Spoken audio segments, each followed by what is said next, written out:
Afternoon everyone. Rakshabandhan के पर्व की सबको शुभकामनाएं।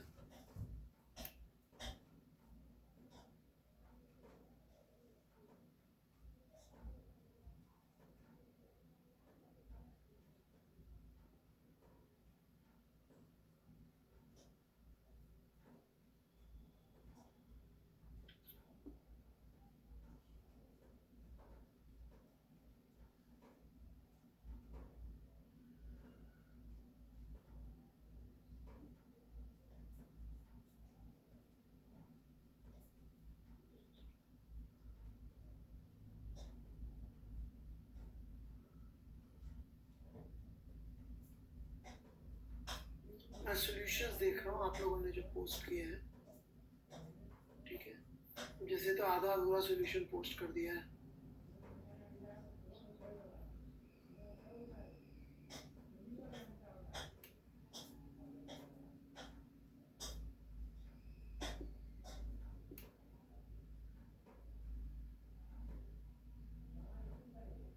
ये भाई को मुझसे ज़्यादा आता है।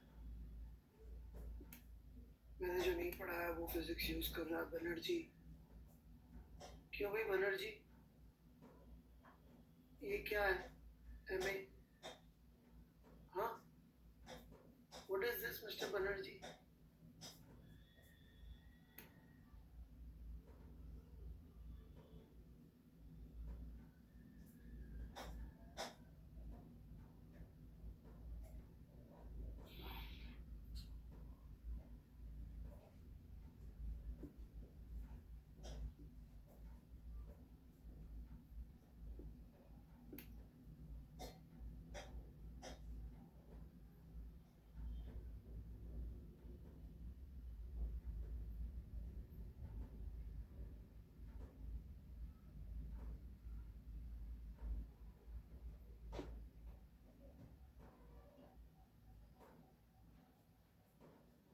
तिवारी जी, कौन सा सवाल सॉल्व करके ला दिया?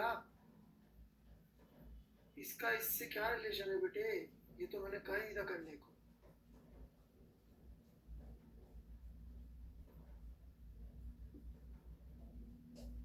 शिफत जी का देखते हैं, इनका काम मुझे कई बार अच्छा मिला है। गुड ब्रांड नेम इन्होंने क्रिएट किया आज तक अपने काम से।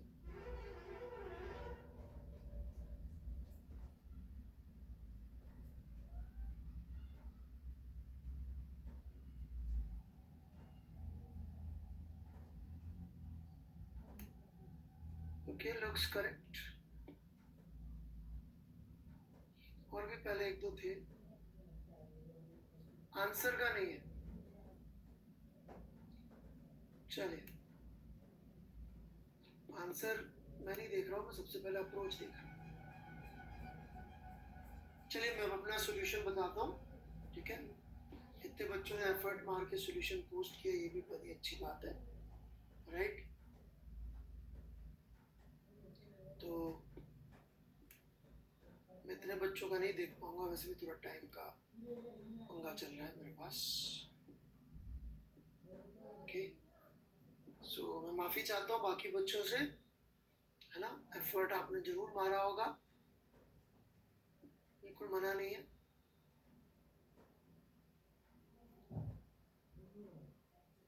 बेटा ये क्या फोटो खींचा है? कुछ भी नहीं।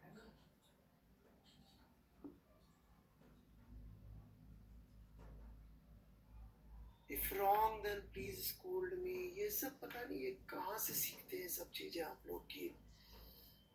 If wrong then please scold me, मतलब why should I be bothered about these things? Please grow up.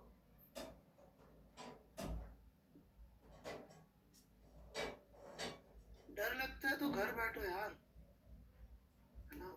लड़कियां बुरा मत मानना, मैं थोड़ा राजस्थान का हूँ और राजपूत तो नहीं हूँ, but I am proud of the Rajasthan culture heritage, right. डर लगता है तो चूड़ियां पहनो यार, हमारे यहाँ से बोलते हैं,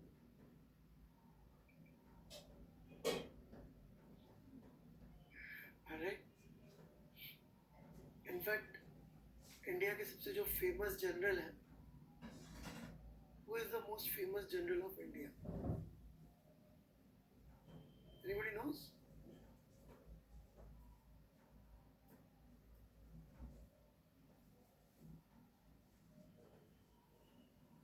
सेम मैन एक्शन। अब जनरल डायर इंडिया का नहीं था, इंग्लैंड का था। कहाँ से आया ये? Same man action. उन्होंने एक बार एक अपने ऑफिसर को नहीं सुनी थी उसने, वो कुछ मतलब भागने भूगने की तैयारी करवा रहा था वहां से, तो उसको सिर्फ कुछ कोई मैसेज नहीं किया, उसने पूछा साहब यहाँ रुको कि निकल लो, तो उन्होंने चूड़ियों का पैकेट भिजवा दिया उसको,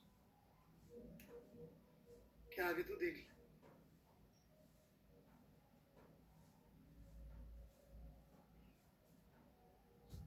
He is the guy जिनके ऐसे पाकिस्तान के दो हिस्से हुए। सरकारों ने भले किसी और को फेमस कर दिया, बांग्लादेश बनाने में he is one of the architects, general Sam Manekshaw. एक ही बच्ची का भी देख लो।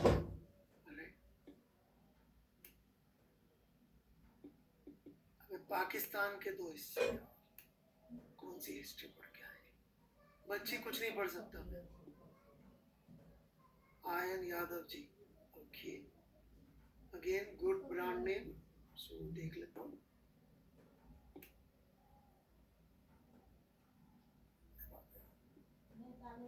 ब्रांड बनाना पड़ता है बेटा जिंदगी में। ठीक है, चलिए मैंने बहुत टाइम बिता दिया, मैं सोल्यूशन दे रहा हूँ। एक और देखने की इच्छा हो रही है, देते देते, क्योंकि इस भाई ने अपनी मर्जी से कुछ सूडो वूडो फोर्स सीख लिया इसने, मेथड टू फिजिक्स।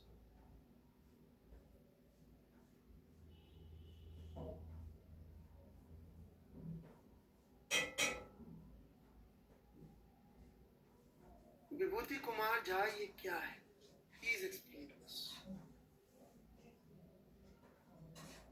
बनर्जी को पूछा था, उन्होंने कुछ एक्सप्लेन किया नहीं।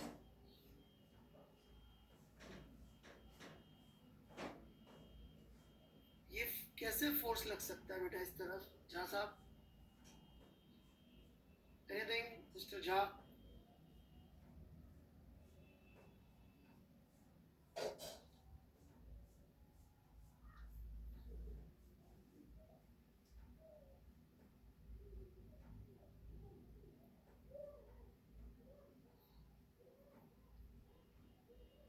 चलिए, मैं सॉल्यूशन पोस्ट कर रहा हूँ, अपना बता रहा हूँ, और आप लोगों के उत्साह को देखते हुए मैं रोडोव का सवाल भी आप लोगों को दे दूंगा, क्योंकि करें 7-8 बच्चे तो पक्का सही है, ओके, जितना मैं देख पाया, राइट।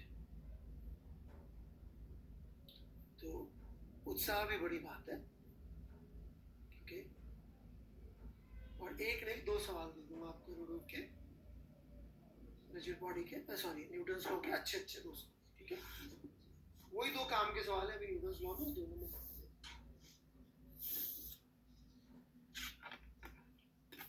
ठीक है ना, चलिए पहले ये सवाल सीखते हैं अपन।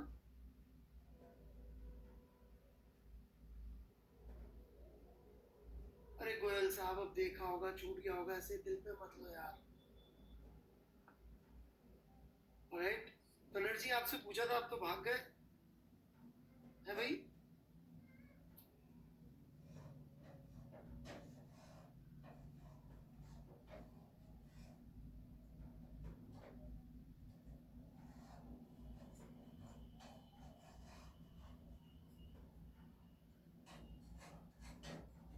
बंगाली मानुष का नाम डुबो रहे आप,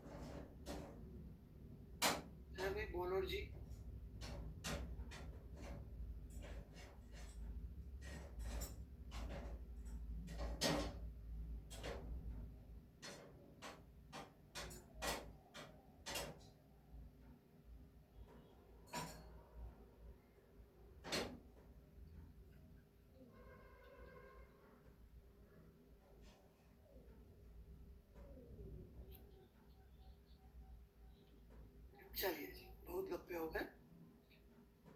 मैं भूल ना जाऊं इसलिए। ऊपर M1 था क्या यार? एक मिनट, नाम देख फिर सब मेरे को कहेंगे कि सर ये तो वन था, नहीं दिखा दे। ओके,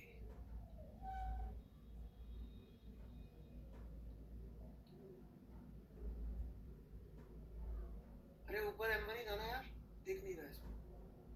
चलिए चलिए चलिए, बस ठीक है ठीक है ठीक है ठीक है, लेट्स गो। सो ये M1, ये M2, एफबीडी बना रहे हैं हम लोग इनका, राइट। M1 को अलग कर लेता हूँ, M2 को अलग कर लेता हूँ। तो M1 के ऊपर ये लग रहा है नॉर्मल कॉन्टैक्ट फोर्स।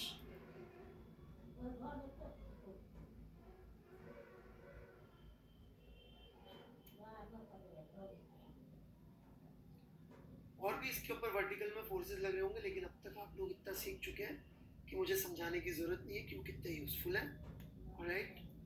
अब तक आप लोग ये भी सीख चुके हैं होपफुली कि जब इसका मोशन एक्स के अलॉन्ग ही हो रहा है, मतलब हॉरिजॉन्टल और हॉरिजॉन्टल के अलॉन्ग हो रहा है, तो अपने कंपोनेंट्स यही सही रहेंगे और इसका एक्सेलरेशन का डायरेक्शन ऐसा कुछ आ जाएगा a2, ये थीटा, ये 90 माइनस थीटा, सो ये वाला एंगल हो गया थीटा।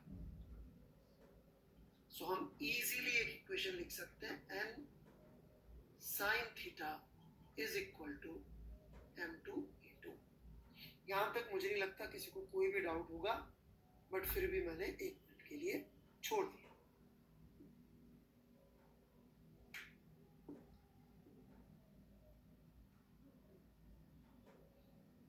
कुछ भी डाउट लिखना है तो लिख सकते हैं। त्योहार के दिन क्लास से मत वो करना यार। जब मैं जेई की तैयारी करता था तो होली के दिन मेरे सर शाम को क्लास लगाते थे, दीपावली के दिन सुबह लगा देते थे। दीपावली तो रात को मनाओगे, होली तो सुबह मना लो, राइट।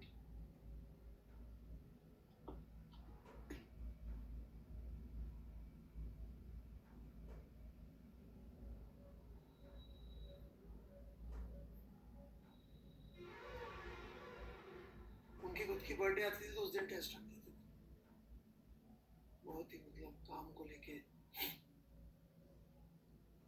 चलिए,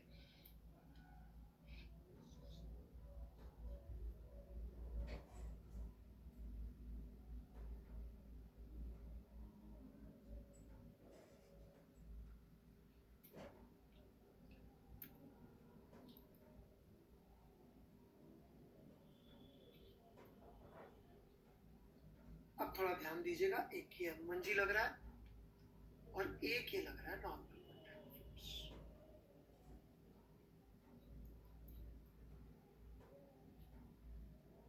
अब और इसका एंगल भी बना लेते हैं वर्टिकल से, right.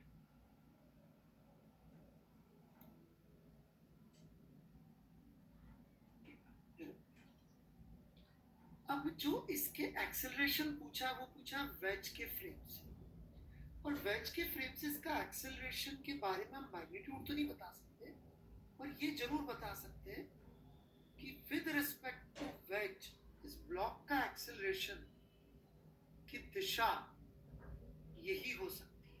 Let's call this A not,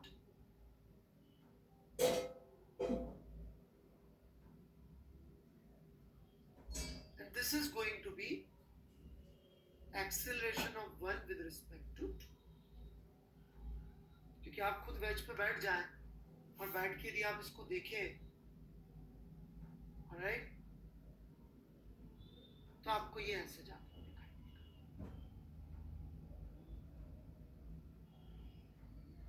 कोई डाउट? जल्दी। Now acceleration vector of 1 is acceleration vector of 1 with respect to 2। Please no या कुछ भी और ना करें बेटा, ये हाथ वाथ कुछ भी ना करें प्लीज। जिनको डाउट है उनके लिए चैट रहने दें, आप अपना लिखिए। More you right better you will become, इतना मेरी बात पे विश्वास है। आपका एक एक जो आप लिख रहे हो ना इस समय, वो आपको जेई के कितना क्लोज ले जा रहा है जेई के दिन के लिए कितना कॉन्फिडेंस दे रहा आपको पता नहीं, मुझे पता है।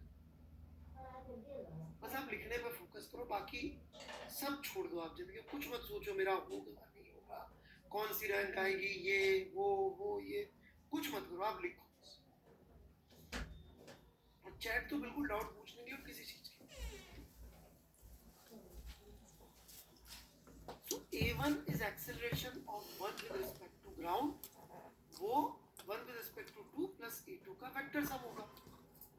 This we do not have right now, we do not have this, but we have direction of this and direction of this. So 1 का जो acceleration हमें चाहिए ग्राउंड फ्रेम से, वो इन दोनों वेक्टर्स का सम।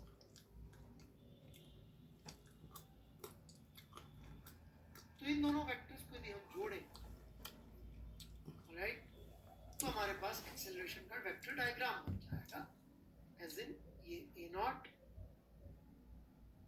और ये A2, इन दोनों का वेक्टर सम जो होगा, this represents acceleration vector of, ये फोर्स का वेक्टर डायग्राम है और ये एक्सेलरेशन का vector diagram.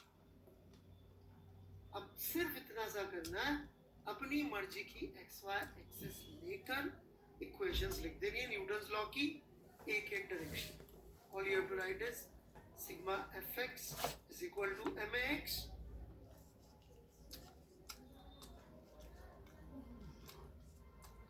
And sigma fy is equal to ma। वो भी अपनी अपनी मर्जी की ले लीजिए। तो मैं आप लोगों को दोनों ऑप्शन दे रहा हूँ लिखने के लिए। बेटे कोई परेशानी हो रही है अम्बरीश, तो एक बार वो रिफ्रेश कर लीजिए बेटे, प्लीज डिस्टर्ब मत करिए। बहुत क्रिटिकल सवाल पढ़ा रहा हूँ बच्चे में, इन बच्चों को पता है कितना इंपॉर्टेंट सवाल है ये, दुनिया की हर मैकेनिक्स की किताब में ये है। बेसिक मैकेनिक्स की हर किताब में सवाल होता है।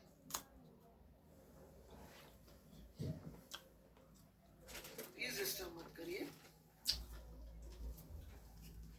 एक चॉइस ये ग्रीन वाली एक्स वाई लेने की है। मैं चाहता हूं इसके अलोंग भी आप इक्वेशन लिख लें।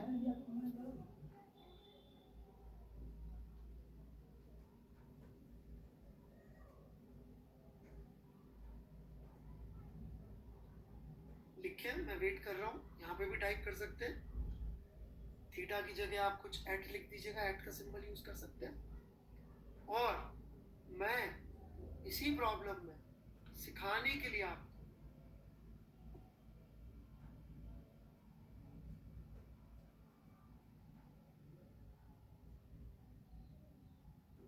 इस एक्स वाई एक्सिस में भी सॉल्व करके दिखाऊंगा।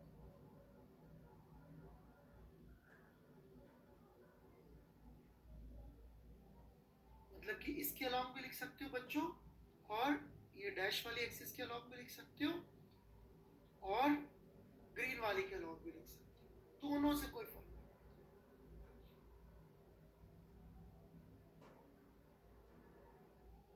So that's what I want you to do.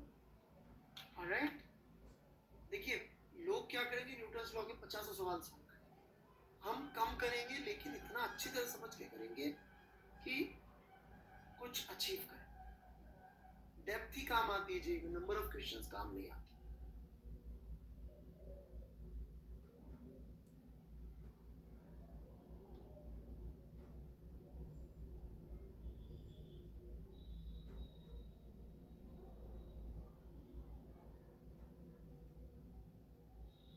आप लोग लिख लीजिए इक्वेशंस। ठीक है, मैं एक तो लिख देता हूं ताकि आपको कुछ हेल्प मिल जाए। राइट, रेड वाला ले लेते हैं, एक्स डैश वाई डैश वाली लिख देता हूं। ठीक है, एक्स डैश वाई डैश वाली, तो या एक्स डैश वाई डैश साथ साथ में लिखते हैं, एक्स डैश लिख देते हैं, एक्स डैश लिखते हैं। एक्स डैश के अलॉन्ग फोर्स आएगा n sin theta, which would be equal to m1 into a0. Now this is critical. इस डायरेक्शन में नेट एक्सेलरेशन क्या होगा एक्स डैश में? What would be acceleration in x dash? ये कितने लोग सही लिख सकते हैं? x dash में नेट एक्सेलरेशन, ये वेक्टर देख के लिखना है।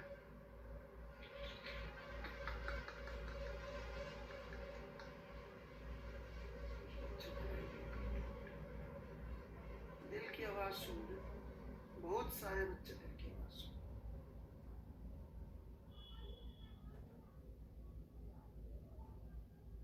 जो बच्चे शुरू से पढ़ रहे लेकिन उनमें इंप्रूवमेंट जबरदस्त। अरे वाह, अरे वाह, शानदार।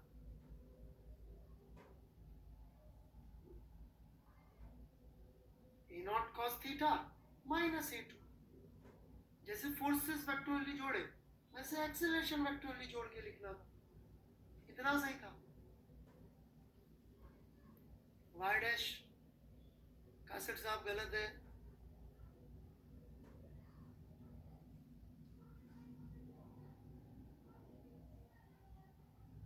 या तो आपने सिर्फ माइनस ई टू लिखा होगा बात का। वाई डैश में forces, come on, Y dash में फोर्सेस,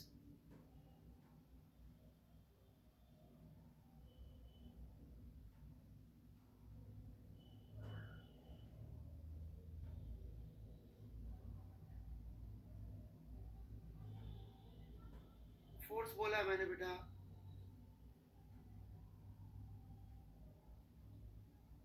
एक्सेलरेशन का ब्रैकेट में क्या आएगा? एक्सेलरेशन के ब्रैकेट में क्या आएगा? Come on,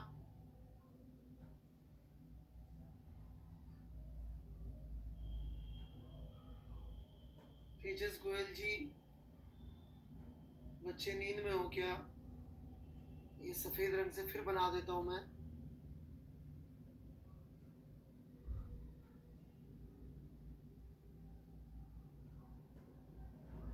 right,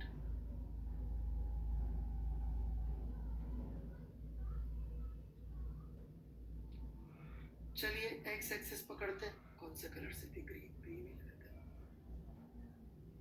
x axis के अलोंग फोर्स, इस एक्सिस के अलोंग फोर्स, कम ऑन। अभी कंपोनेंट हमें यहां से लेने पड़ेंगे, राइट? तो this was theta, 90 minus theta, this becomes theta. X के along force,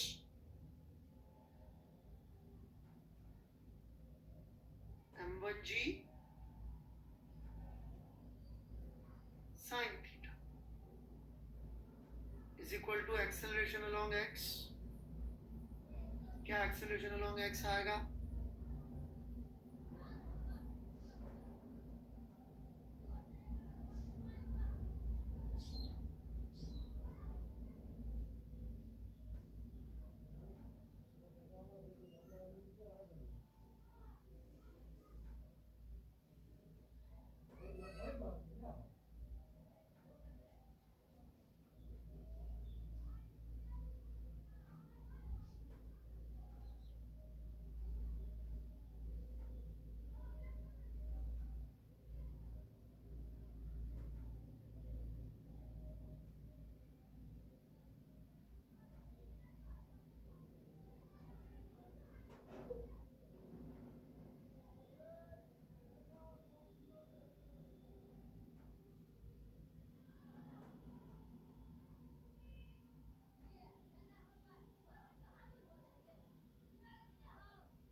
ऑलराइट, देखिए लोग क्या करेंगे, न्यूटन्स लॉ के 50 सवाल सॉल्व करेंगे, हम कम करेंगे लेकिन इतना अच्छी तरह समझ के करेंगे कि कुछ अचीव करें।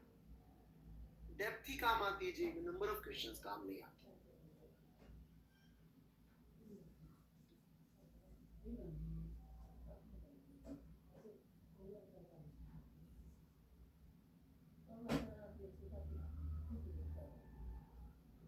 आप लोग लिख लीजिए इक्वेशंस, ठीक है, मैं एक तो लिख देता हूँ ताकि आपको कुछ हेल्प मिल जाए। राइट, रेड वाला ले लेते हैं, एक्स डैश वाई डैश वाली लिख देता हूँ, ठीक है, एक्स डैश वाई डैश वाली, तो या एक्स डैश वाई डैश साथ साथ में लिखते हैं, एक्स डैश लिख देते हैं, एक्स डैश लिखते हैं। एक्स डैश के अलॉन्ग फोर्स आएगा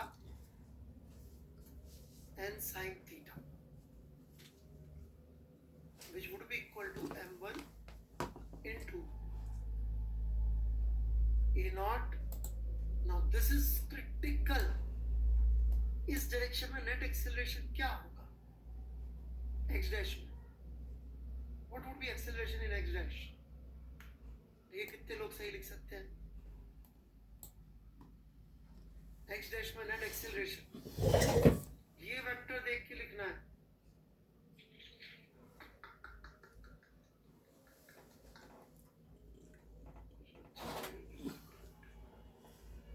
दिल की आवाज सुन रहे, बहुत सारे बच्चे दिल की आवाज सुन।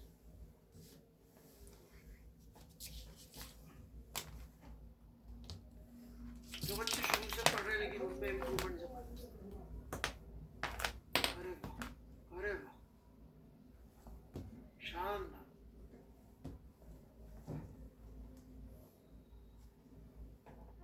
ए naught cos theta minus a2, जैसे फोर्सेस वेक्टोरली जोड़े वैसे एक्सेलरेशन वेक्टोरली जोड़ के लिखना, इतना सही था।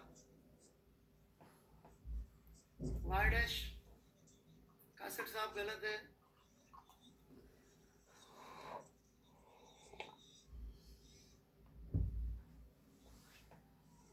या तो आपने सिर्फ माइनस a2 लिखा होगा बात का। y डैश में forces, come on, y dash में फोर्सेस,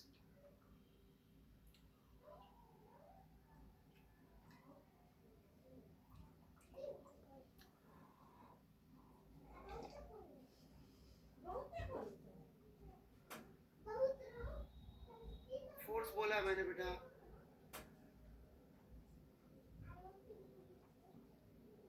एक्सेलरेशन का ब्रैकेट में क्या आएगा, एक्सेलरेशन के ब्रैकेट में क्या आएगा, कम ऑन,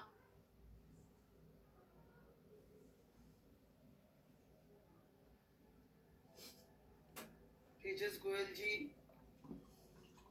बच्चे नींद में हो क्या? ये सफेद रंग से फिर बना देता हूं मैं।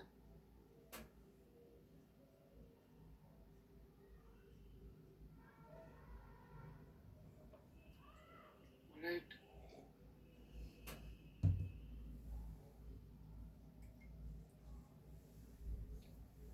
चलिए एक्स एक्सिस पकड़ते हैं, कौन से कलर से दिख रही है, एक्स एक्सिस के अलोंग फोर्स, इस एक्सिस के along force, come on.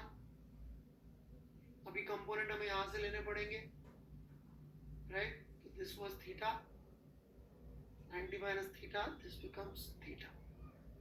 X के along force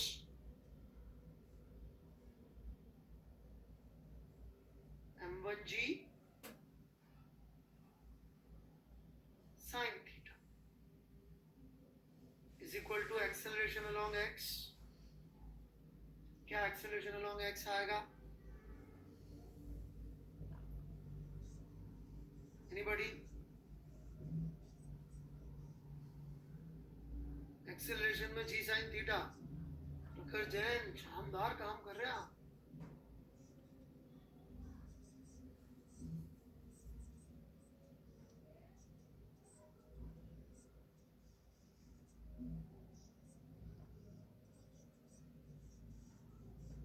बनर्जी बाबू कुछ तो लिख देते थे, उधर इतनी जल्दी डाला था आपने।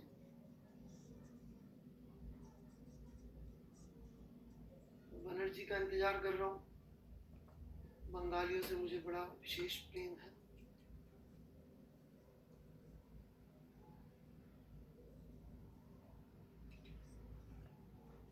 हाँ जी देवराज बनर्जी, आप ही तो थे जिन्होंने वो कुछ डाला था पहले।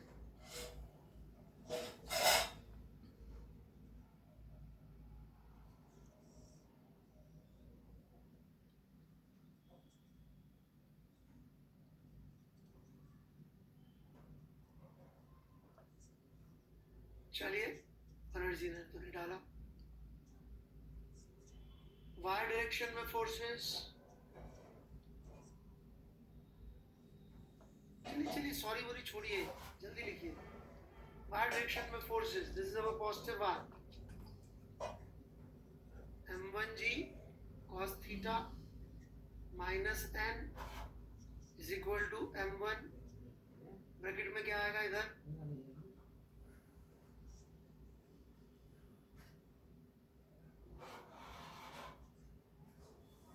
e2 sin theta. डन।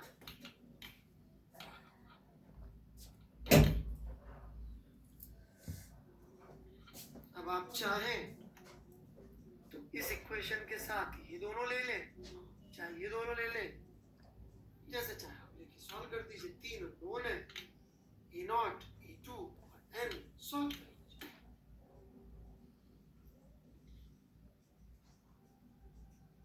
ठीक है, तो इरोडोव का क्वेश्चन नंबर बताना है या यहाँ पे लोड करूं?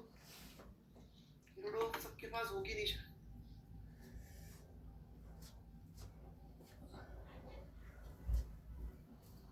लोड कर दूं ना? एक चार पीले तक बकरी बांध दे। ठीक है, तो न्यूटन्स लॉ में वी आर मोर और लेस डन। अब मैं आप लोगों को कंस्ट्रेंट के सवाल थोड़े से दूंगा धीरे धीरे, थोड़े से जिसमें कंस्ट्रेंट इन्वॉल्व होगा वो मैं डीपीबी और एलएम की शीट वगैरह से सवाल दूंगा। तो अब आप करिएगा, अब धीरे धीरे सीखने का है। कितना सीख पाते हैं अपन, जितना एफर्ट मारेंगे क्वेश्चंस पे उतना सीख पाएंगे, है ना?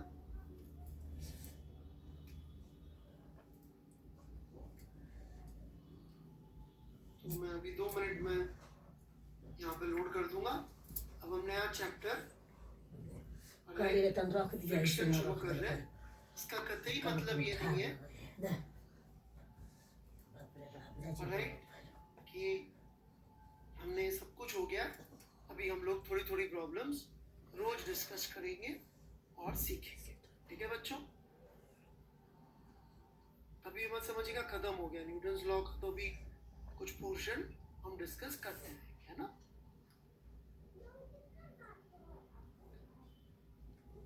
और इसका फाइनल आंसर जानना तो HCV का लास्ट सॉल्व एग्जांपल में आंसर दे रखा है।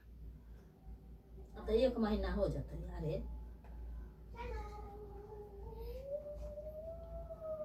कितने दिन से HCV के लास्ट सॉल्व एग्जांपल में आंसर दे रखा है। परंतु प्रसाद जी हो गया यार, हैप्पी रक्षाबंधन भाई, मैं विश कर चुका। प्लीज स्पैम मत करिए, त्योहार के दिन मैं आपको ब्लॉक करूंगा, अच्छा नहीं लगेगा मेरे को। एक तो लेट आते हो क्लास में।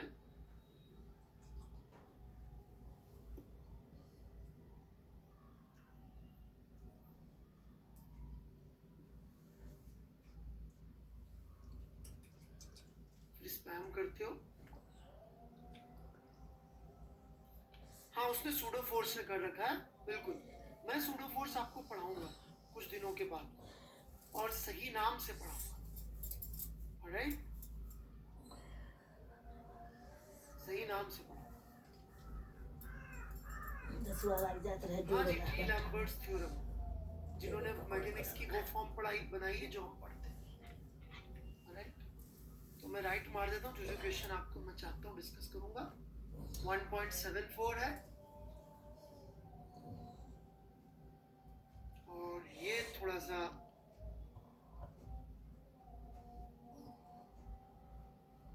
तो भाई मैंने रक्षाबंधन का विश तो किया था ना यार। और 1.82, ठीक है, ये बहुत ही डेंजर टाइप का सवाल है। 1.82 ये वाला, ऑलराइट? तो परसों तक का टाइम है आपके पास, कल नहीं डिस्कस करूंगा मैं, ऑलराइट?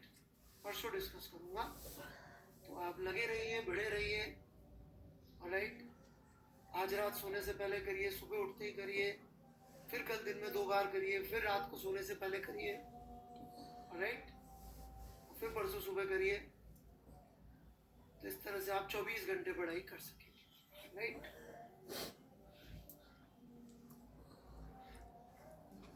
मैंने कहा 1.83 बोला यार, ये आदमी बेटे फिगर पे मार्क कर दिया, ख्याल हो गया, गलती हो गई, जोश में फिगर पे मार्क कर दिया मैंने, राइट?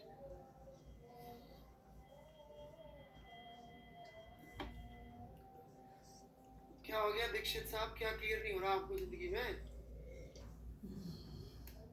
इस उम्र में क्या क्या क्लियर करवा लोगे आप?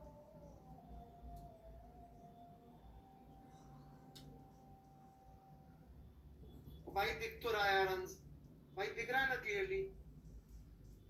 हाँ बिल्कुल, खरीद लें या इंटरनेट से डाउनलोड कर लें, फ्री में अवेलेबल है सब कुछ, राइट? चलिए जी,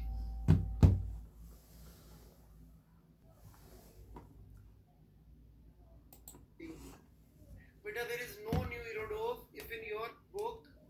मैं एक चीज और बता दूं, प्लीज प्लीज सब लोग ध्यान से सुनना, वेरी इंपॉर्टेंट पॉइंट, बिल्कुल ध्यान से सुनिएगा।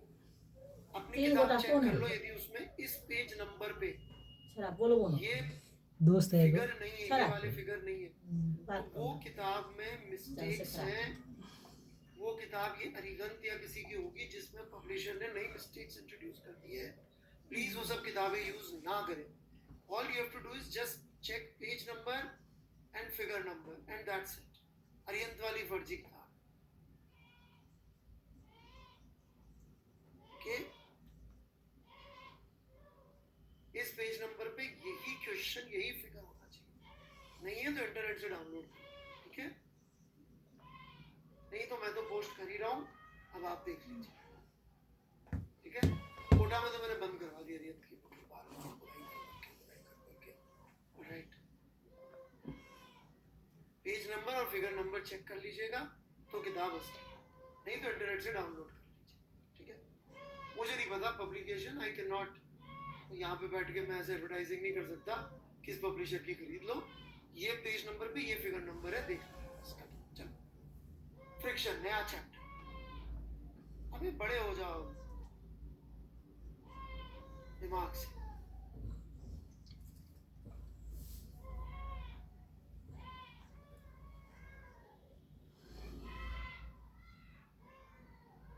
So we are beginning fifth and the last and the most amazing of the forces, friction.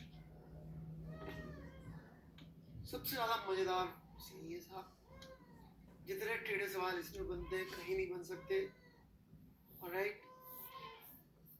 JEE ने इस पे ज्यादा अच्छे सवाल अभी तक दिए नहीं है, सो आई डोंट नो कब कितने अच्छे सवाल दे दे।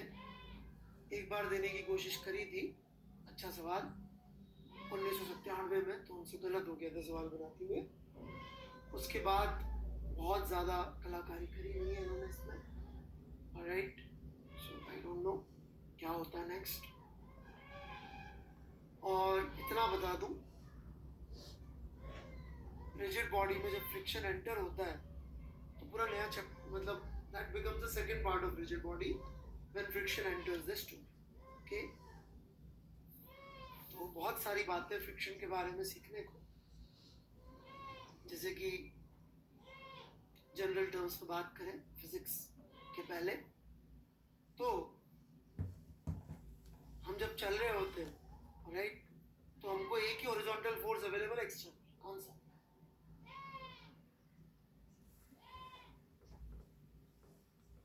कौन सा एक्सटर्नल फोर्स लगता है? Friction.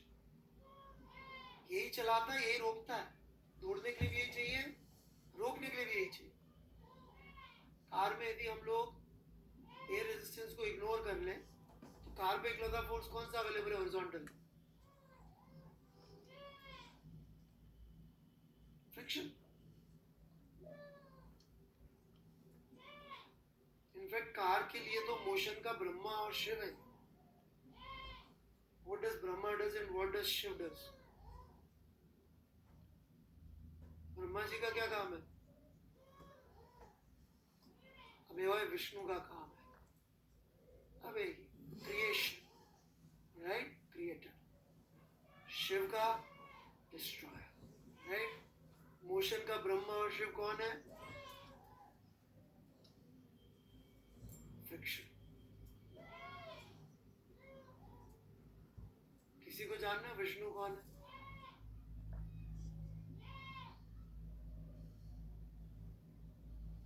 What does Vishnu does?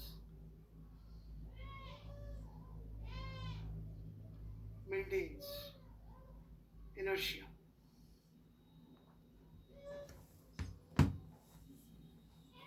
Inertia. Inertia maintains the motion.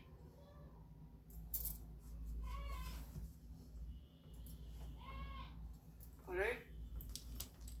ऐसा लग रहा है ना प्रवचन में आगे हूँ फिजिक्स की जगह। थोड़ी दाढ़ी और बड़ी कर लूँ तो बाबा टाइप्स जा सकते, राइट?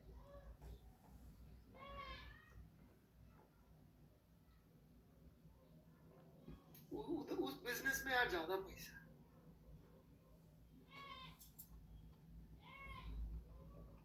हाँ जी, बिल्कुल नया चैप्टर है फ्रिक्शन, राइट?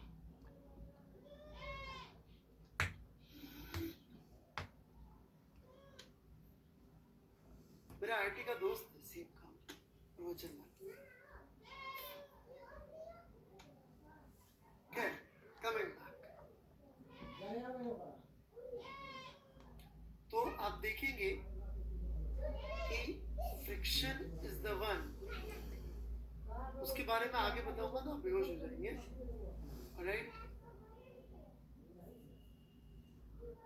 आप ढूंढ भी सकते हैं इजीली उसको। इंडिया के 3 टफेस्ट एग्जाम्स के नाम यदि आपने सही बता दिए तो बता दूंगा उसने क्या क्या किया हुआ। UPSC very good, IIT JEE नहीं, कैट बिल्कुल सही, वो बंदे ने तीनों क्लियर किए हुए।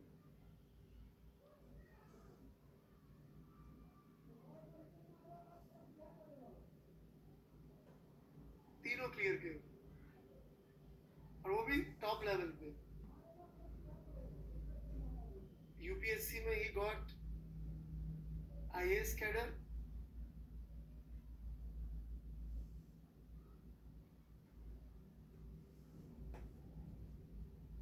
कैट में ही गॉट IIM अहमदाबाद, अभी ही इज बाबा, फुल टाइम बाबा, इतनी बड़ी दाढ़ी के साथ। हमारे ग्रुप पे है, आईटी दिल्ली के ग्रुप।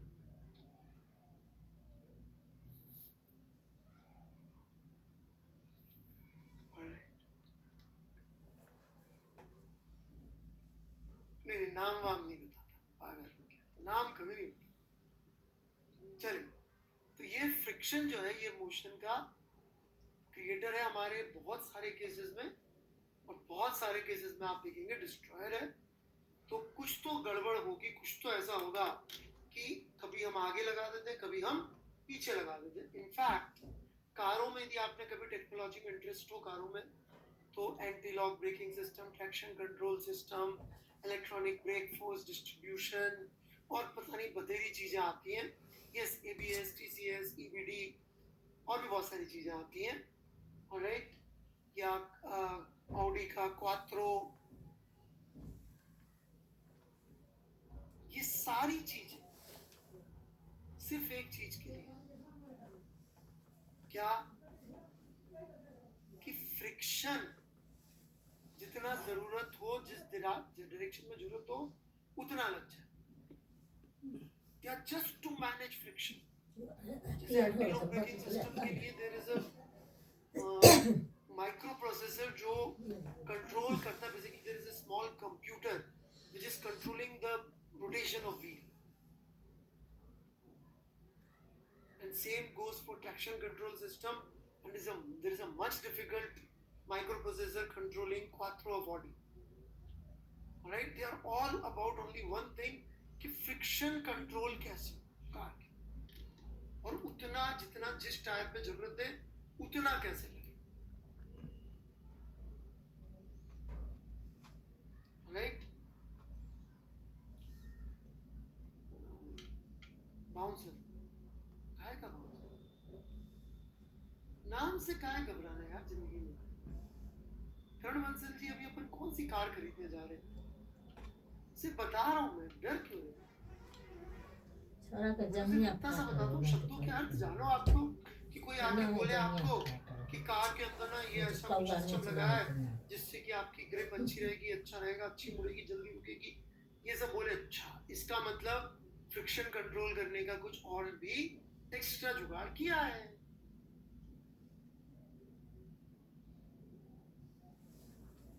That's all.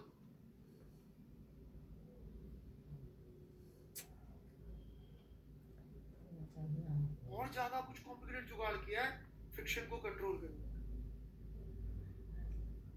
ये जब मैं रिजिड बॉडी पढ़ा रहा हूँ लास्ट में रोलिंग, तब मैं आपको बिल्कुल प्रूफ करके दिखा दूंगा कि कैसे फ्रिक्शन आगे लग जाता है, कैसे फ्रिक्शन पीछे लग जाता है, उसी कार पे, उसी व्हील पे। राइट,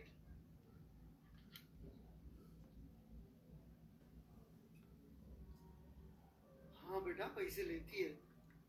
ऑडी में विद क्वात्रो और विदाउट क्वात्रो में शायद 5-7 लाख का अंतर था प्राइस में, मुझे सही होता है पहले जमाने में कार की प्राइस में, बाकी सबसे।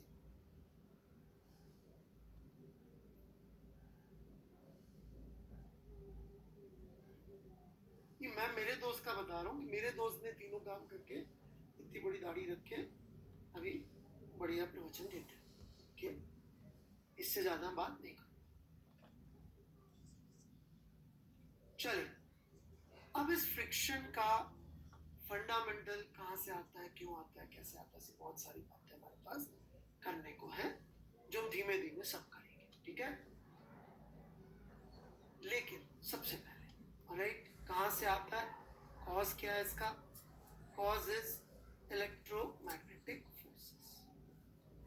अल्टीमेटली मॉलिक्यूल्स के बीच का फोर्स है friction force, cause is electromagnetic forces, वहां से आता है, ठीक है। सेकेंड पॉइंट, कितने तरह के friction, right, 2 types of friction.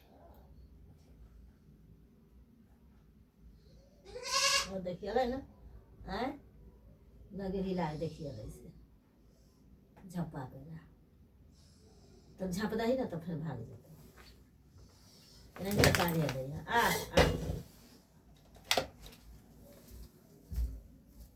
क्या लगता है आप लोगों को चप्पल कौन सा उतारे इजी ना होगा, नाम से तुक्का मारो, पहले से पढ़ रखा तुक्के का मतलब नहीं, कौन सा इजी होना चाहिए नाम पढ़ के।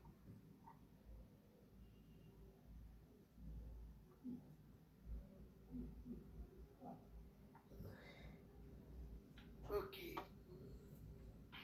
जो आप लोगों की जान निकालने वाला है, ऑलराइट, उसका नाम है static. Kinetic is so easy, alright, सुन के लगता है स्टैटिक मतलब रुके हुए, बट जब जान निकल जाती है सवालों में, राइट, जहाँ पे I can create near impossible problems to solve is static friction. Okay? तो इसीलिए नाम से पे नहीं जाने का जिंदगी में, हर चीज को समझने का, ठीक है? तो मैं काइनेटिक और स्टैटिक फ्रिक्शन का अंतर आपको समझाता हूँ. Give me a minute to get me few things so I can illustrate. एक चीज देखिए.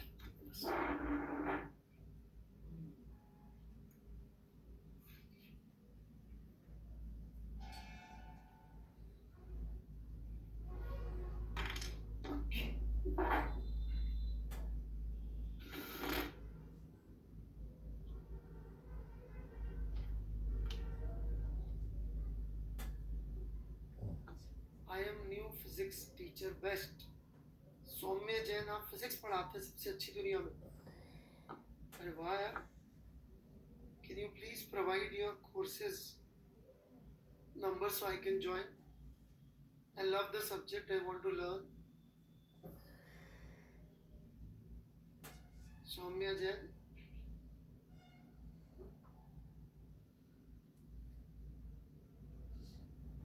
सर नाराज हो गए सौम्य सर. चलिए जी.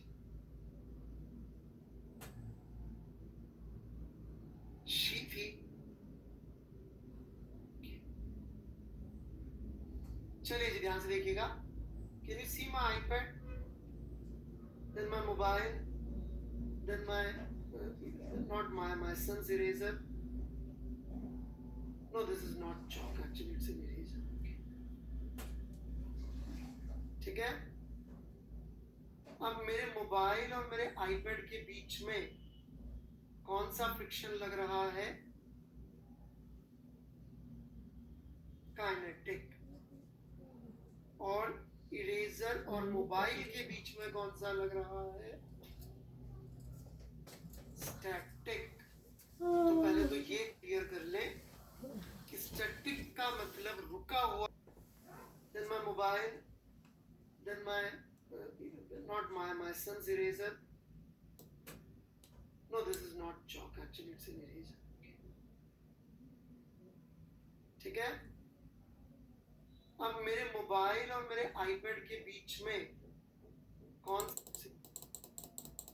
आया? Can you please provide your courses number so I can join? I love the subject, I want to learn. Soumya Jain.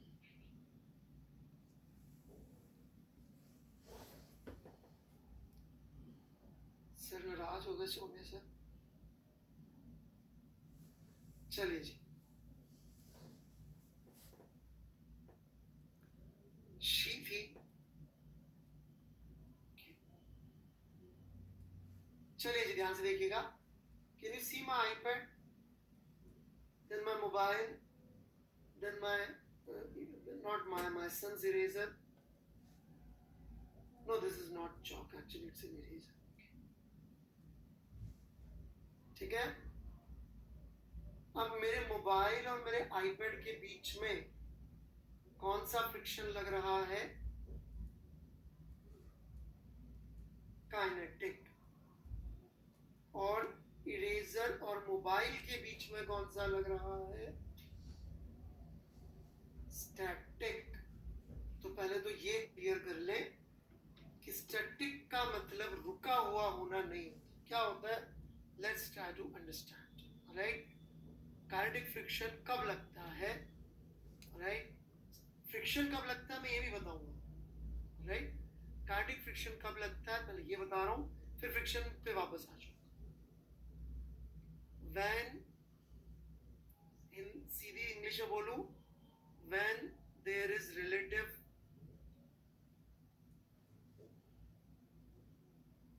motion between contact points.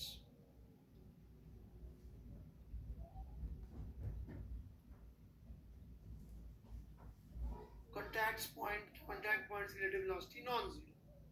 Static कब लगता है? लिखते जाइएगा, क्योंकि ये मोशन को लोग गलत कर जाते हैं कई बार, तो इसलिए मैंने यहाँ पे वेलोसिटी भी लिख दिया साथ साथ. when there is no relative motion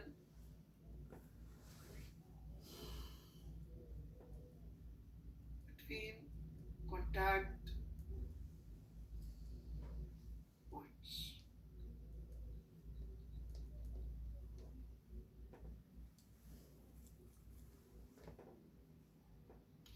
इसलिए मैंने क्या बोला, इरेजर और मोबाइल के बीच कौन सा फ्रिक्शन लग रहा है? स्टैटिक। क्यों? क्योंकि इन दोनों में कोई रिलेटिव मोशन नहीं है। ठीक है, राइट? एक दूसरे के रिलेटिव मोशन की बात हो रही है, एब्सोल्यूट की बात नहीं हो रही है। एब्सोल्यूट की बात नहीं हो रही है, सिर्फ रिलेटिव की बात हो रही है।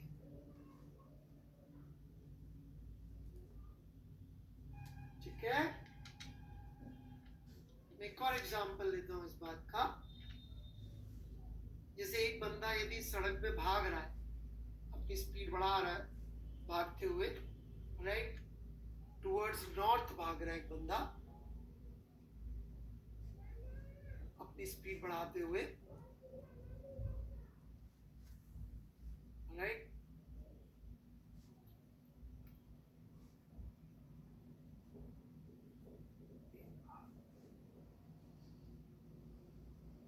राइट, तो इसके ऊपर फ्रिक्शन किधर लग रहा होगा? स्पीड बढ़ रही है इसकी।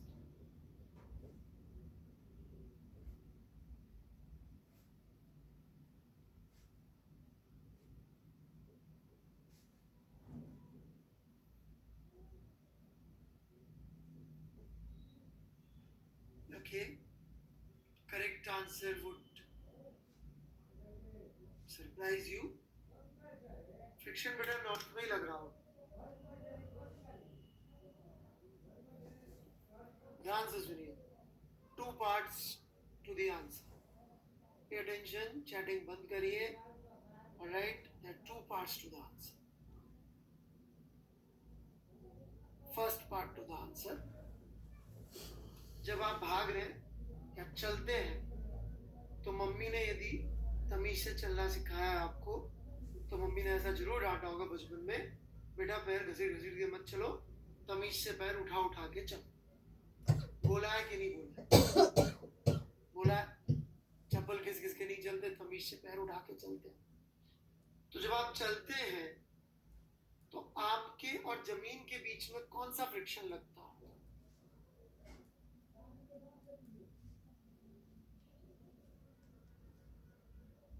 फिर से सोचिएगा। यहां पर मैंने एक बहुत इंपॉर्टेंट वर्ड बोला है, कॉन्टैक्ट पॉइंट्स बोला है, मैंने बॉडी नहीं बोला। फिर से सोचिए, कॉन्टैक्ट पॉइंट्स। देखिए, दिल की आवाज नहीं सुननी है। दिल की आवाज सुनेंगे तो वाट लग जाएगी, एटलीस्ट फिजिक्स में, है ना? शादी ब्याह के मामले में दिल की आवाज सुन लेना आप, चलेगा, राइट? बाकी दिल की आवाज नहीं सुनिए। खाने पीने में भी दिल की आवाज सुनेंगे, इस उम्र में चल जाएगा 25-30 के बाद, और राइट, दिल की आवाज सुनेंगे खाने पीने में भी, तो हेल्थ की वाट लग जाएगी।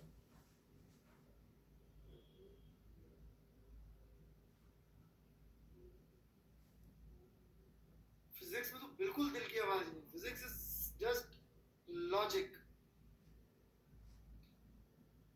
चप्पल क्या जमीन के रिलेटिव मूव हो रही है क्या? जो पैर कांटेक्ट में है वो घिसते हो क्या? तो कांटेक्ट पॉइंट्स के बीच में कितनी रिलेटिव वेलोसिटी हुई? कितनी रिलेटिव वेलोसिटी बच्चों कांटेक्ट पॉइंट्स के बीच में?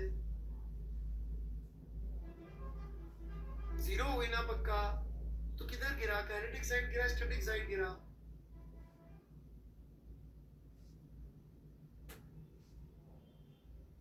अब भी किसी को समझ में नहीं आया फर्स्ट पॉइंट तो बोले। चप्पल यदि आप घिस घिस के नहीं चलते, तमीज से चलते, जैसे मम्मी ने सिखाया था, राइट, घिस घिस के नहीं चल रहे, तमीज से चल रहे, बिल्कुल भले मानुष की तरह, राइट?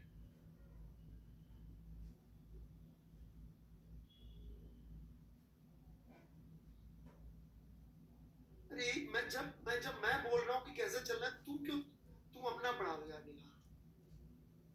मैं बोल रहा हूँ भले मानुष की तरह चल रहे, तुम बोल रहे हो नहीं सर मैं तो गंदी तरह से चलूंगा। मम्मी समझा रही तब नहीं मान रहे, टीचर समझा रहा तू नहीं मान रहे, तुम्हें रगड़ के चलना है चप्पल को।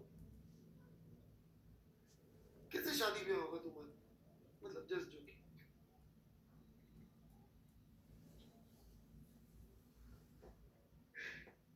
शादी ब्याह आते पे सॉरी आ गया उसको कहा यार ये सब तो ठीक है, फिजिक्स चप्पल किसी से चलने पे शादी ब्याह में प्रॉब्लम हो जाएगी, सॉरी सर।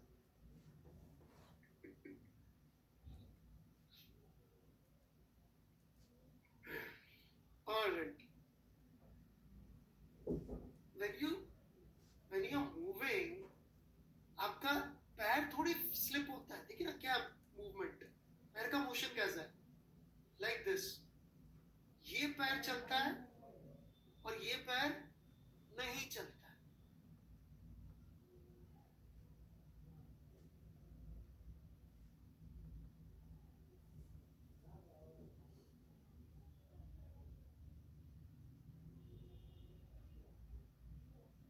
ये पैर नहीं मूव कर रहा और ये कर रहा है, जो मूव कर रहा है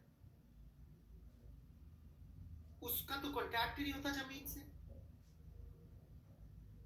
और दूसरा वाला जमीन पे जमा रहता है। तो इस पे कौन सा फ्रिक्शन लग रहा है? जो चप्पल है उस पे कौन सा फ्रिक्शन लग रहा है? कांटेक्ट में तो चप्पल है ना जमीन के, या पैर का तलुआ है।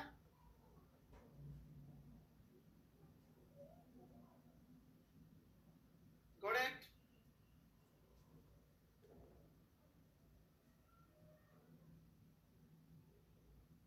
स्टैटिक फ्रिक्शन, पहला आर्ग्यूमेंट, पहला पार्ट ऑफ आर्ग्यूमेंट। दूसरा, ये जो बंदा नॉर्थ की तरफ जा रहा है,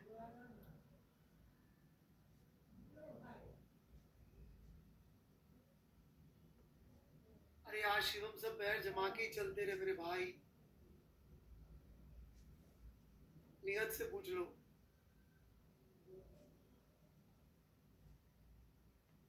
ऑलराइट, आगे बढ़ू मैंने क्या बोला था? कारों के लिए, हमारे लिए मैक्सिमम चीजें जो धरती पे चलती है, मैक्सिमम क्या धरती पे चलने वाली हर चीज के फ्रिक्शन क्या है? मोशन का।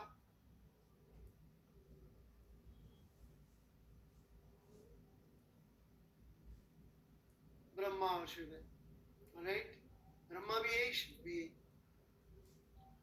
इसको इस तरफ एक्सेलरेशन चाहिए, कौन देगा इस तरफ एक्सेलरेशन? कौन सा फोर्स अवेलेबल है इस आदमी पे चलने वाली चीज पे? फ्रिक्शन। तो कैसे लगेगा? आगे लग जाएगा, ठीक है? कितना ही काउंटर इंट्यूटिव लगे मुझे मतलब नहीं है उससे। हाँ, अब आप पूछेंगे सर कैसे लगा, इसका मैकेनिज्म समझाओ। वो मैं समझा दूंगा, मैकेनिज्म में समझा दूंगा। अगर मस्कुलर फोर्स सुपरितराज बॉडी के अंदर होता है, तेरे को हवा में छोड़ दूं तू भाग जाएगा क्या आगे? टॉम एंड जेरी देख देख के दिमाग खराब हो गया। टॉम एंड जेरी में भाग जाता ना ऐसे, बिल्ला आगे हवा में और फिर नीचे गिर जाता है। तो हवा में भाग के दिखा, मस्कुलर फोर्स है ना तेरे पास।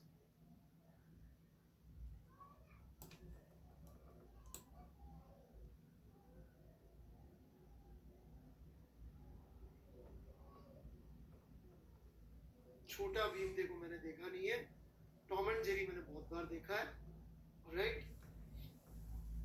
तो उसमें टॉम एंड जेरी में कई बार ऐसे ऐसे भागता है, फिर ऐसे से आगे निकल जाता है, फिर ऐसे गिर जाता है।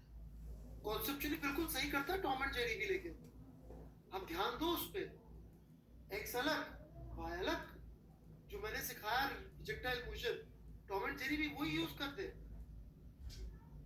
एक्स का मोशन अलग करते हैं, वाई का अलग करते हैं, बिल्कुल।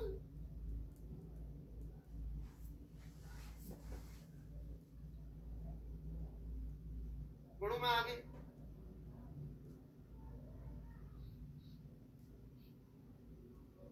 तो हवा में मस्कुलर फोर्स थोड़ी अवेलेबल है।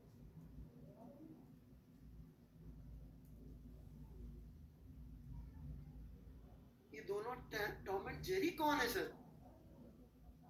हे भगवान, तू बड़ा कैसे हुआ?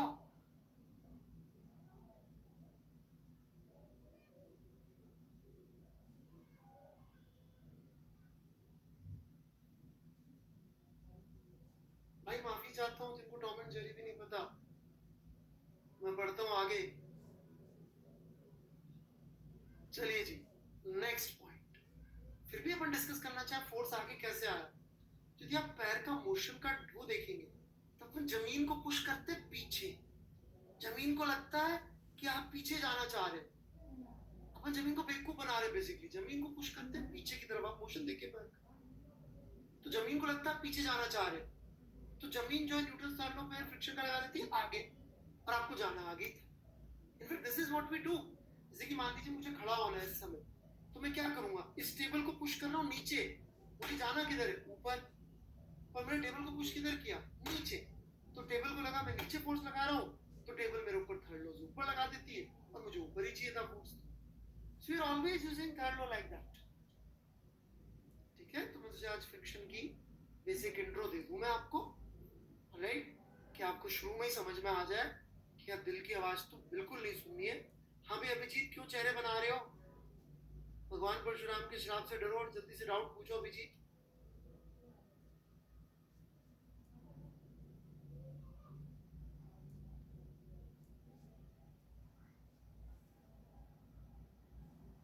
हाँ दक्ष गुप्ता, बिल्कुल सही। दिल का अगले 2 साल तक कोई काम नहीं।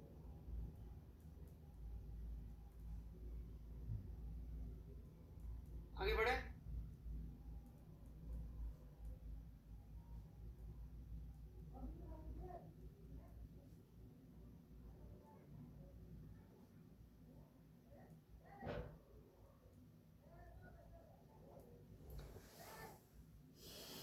कार्तिक दूसरे यार, मैं सोच रहा कि स्पेशल क्लास लेने की कि दिल की आवाज का एक्चुअल मीनिंग क्या है, राइट। इसके ऊपर बड़ी जबरदस्त थ्योरी थी एक बंदे की, इकोनॉमिक्स वाले की, right.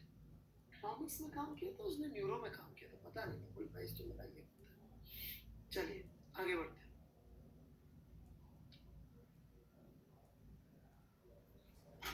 Here we go. So there are 2 types of friction. अभी फ्रिक्शन खुद कैसे एक्ट करता है ये बता देता हूँ मैं, फिर धीरे धीरे आगे बढ़ेंगे, राइट। तो फ्रिक्शन के बारे में लिख लीजिएगा कि friction is a contact force. Okay, यहाँ लिखवा देता हूँ फ्रिक्शन के बारे में। कॉन्टैक्ट फोर्स है,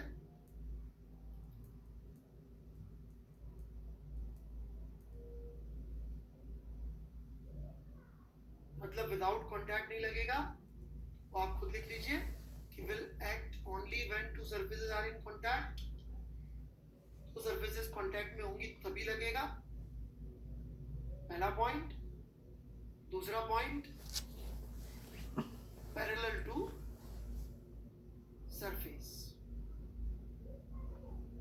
कैसे लगेगा, पैरेलल टू सरफेस, ठीक है, पैरेलल टू सरफेस। ये कॉमन रहेगा काइनेटिक में भी और स्टैटिक। पैरेलल टू सरफेस मतलब बंदा चल रहा है ऐसे फ्लैट सरफेस पे, तो उस पे सरफेस के पैरेलल लगेगा, राइट। जैसे मैं यहाँ पे बना देता हूँ आपके लिए एक फिगर, इस चीज को समझाने के लिए, आलस नहीं करता। जैसे इस सरफेस पे एक बंदा चल रहा है, राइट, ये तो पैरेलल से अभी हवा में है, तो जो फ्रिक्शन का फोर्स लगेगा वो सरफेस के पैरेलल ही लगेगा। सरफेस ऐसी हो जाती है, राइट, बंदा चल रहा है,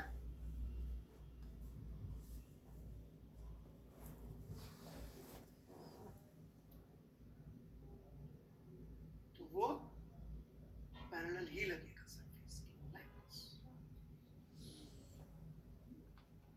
ठीक है। वो डिपेंड करता है ऊपर या नीचे वाला का। हाँ जी चटर्जी जी, बोलिए जल्दी।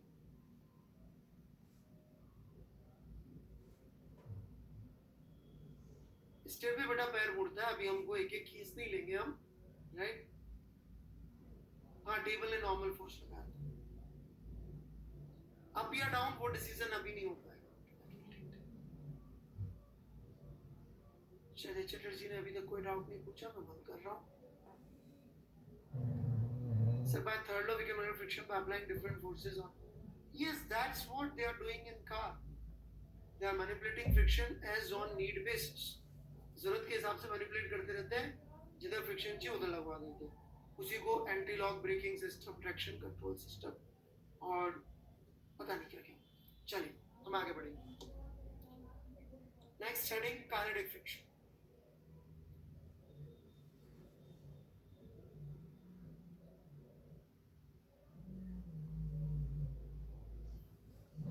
Force is a vector. दो चीजें चाहिए वेक्टर के लिए, मैग्नीट्यूड और डायरेक्शन। ठीक है, तो पहले बात करेंगे मैग्नीट्यूड की, फिर बात करेंगे डायरेक्शन की। तो magnitude of kinetic friction, alright, मैं सिंबल यूज कर रहा हूं एफ के। This is equal to mu k into N, where mu k is known as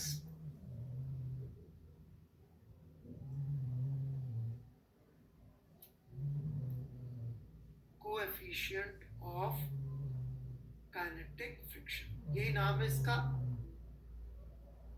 alright. और दिस इज प्रॉपर्टी या कंबाइंड प्रॉपर्टी बोल दो, combined property of contact surfaces, combined property of contact surfaces। जो दो surfaces contact में आएंगी उनकी combined property। इसका क्या मतलब है, जैसे कि अब आयरन भी देखो तो सैकड़ों तरह के होते हैं, तो सिर्फ समझाने के लिए मैं वर्ड यूज कर रहा हूँ कि भाई देखो, would on plastic, would on मतलब कॉन्टैक्ट लिख देते हैं, ऑन का मतलब कोई जरूरी चीज नहीं है। वुड प्लास्टिक का एक कोई वैल्यू आ जाएगा, तो प्लास्टिक प्लास्टिक का कोई और दूसरा वैल्यू आ जाएगा। समझ रहे मेरी बात? वुड आयरन का कुछ और आ जाएगा, आयरन प्लास्टिक का कुछ और आ जाएगा, ऐसे। It's a combined property of surfaces in contact. तो अपन को जनरली जो म्यू के दिया जाता है वो उस सिचुएशन का दे देते हैं कि इन कॉन्टैक्ट सरफेस के बीच में इतना म्यू के, बस। ठीक है, एन क्या ये भी बता देता हूँ, फिर कहानी खत्म। एन वैसे अपन सब जानते हैं, मैं नहीं भी बताता तो भी तुक्का मार ही लेते। Normal contact force between contact points.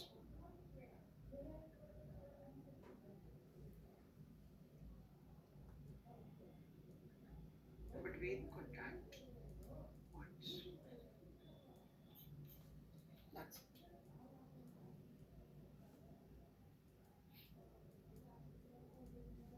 लिख लें, कोई डाउट हो सिर्फ रेलेवेंट डाउट्स का जवाब दूंगा। कई लोग बड़ा इमोशनल हो जाते हैं, सर मैंने डाउट पूछा था आपने आंसर नहीं दिया, उन सब से मैं माफी चाहता हूँ। यदि मुझे रेलेवेंट लगता है डाउट तो मैं जवाब दे देता हूँ, नहीं लगता तो फिर ना। क्या डेरिवेशन नहीं पढ़ना है? किसका डेरिवेशन पढ़ोगे बे? फॉर्मूला है, एक्सपेरिमेंटल है। मैंने आपके इनिशियल लेक्चर दोबारा देखिए, लॉ समझने वाले सच मुझ दिल बाहर आ गया, feeling like laws are in my veins. अरे भगवान, धन्यवाद जी, पर अभी आप इस पे ध्यान दे लेते। ये सब के लिए आप मुझे मैसेज में मेरी पढ़ाई कर सकते हैं, राइट? पढ़ाई सुनना सबको पसंद है, पर पढ़ाना मुझे उससे थोड़ा ज्यादा पसंद है। कोई डाउट? अगर 2-3 कॉन्टैक्ट सरफेसेस साथ में, आदमी सोचता नहीं है लिखने से पहले, दो कैसे होंगे तीनों एक दूसरे को टच करें? या तो ये दोनों टच करिए तो इनका आएगा, एक इन दोनों का आएगा।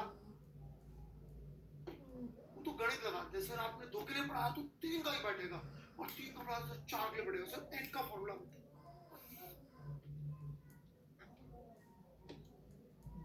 कॉमन सेंस है ही नहीं।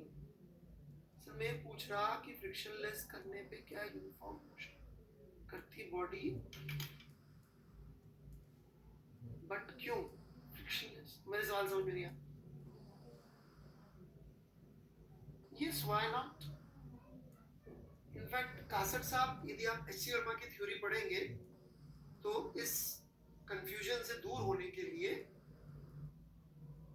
राइट उन्होंने नॉर्मल और फ्रिक्शन को कंबाइन करके कांटेक्ट फोर्स बोला, और उसके दो कंपोनेंट को उन्होंने बोला, एक कंपोनेंट को नॉर्मल कहते हैं, एक को फ्रिक्शन कहते हैं।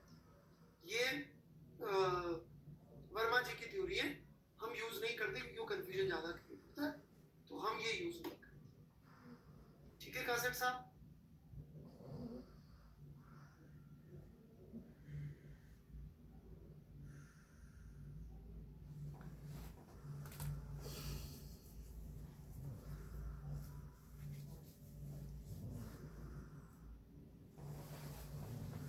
हाँ बिल्कुल, पुस्तक पढ़िए, किसने मना किया? बस ये है कि मैं उसमें जो लिखा होगा उससे थोड़ी अलग लेवल की चीजें करा रहा होता हूँ क्लास में। ठीक है, चलिए we begin with some problems, ताकि हमें चीजें थोड़ी थोड़ी समझ में आनी शुरू हो, क्योंकि जब तक फॉर्म में रहेंगे तब तक चीजें ऐसी। Okay, so here we go.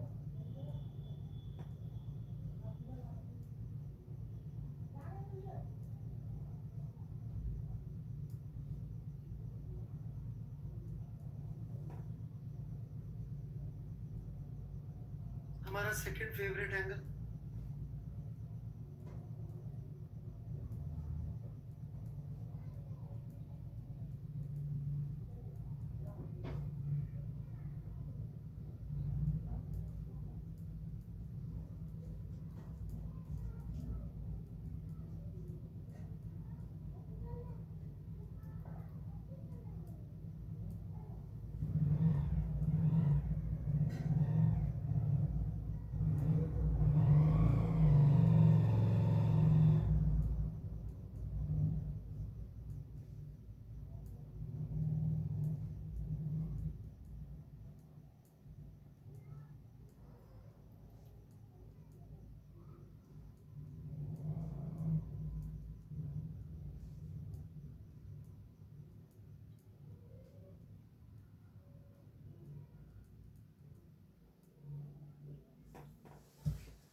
Please शुरू हो जाइए। क्वेश्चन अपने आप में सेल्फ सफिशिएंटली क्लियर है समझने के लिए, राइट?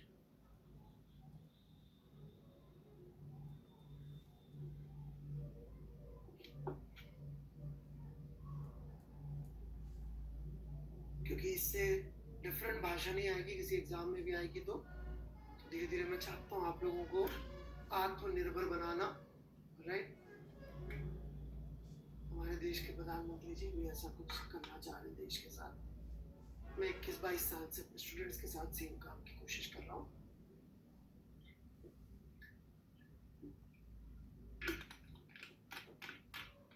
कि जेई के एग्जाम तक वो आत्मनिर्भर हो जाए, उनके लिए आई बिकम ऑब्सोलीट। कहीं मैंने पढ़ा था, teacher's job is to make himself obsolete for students.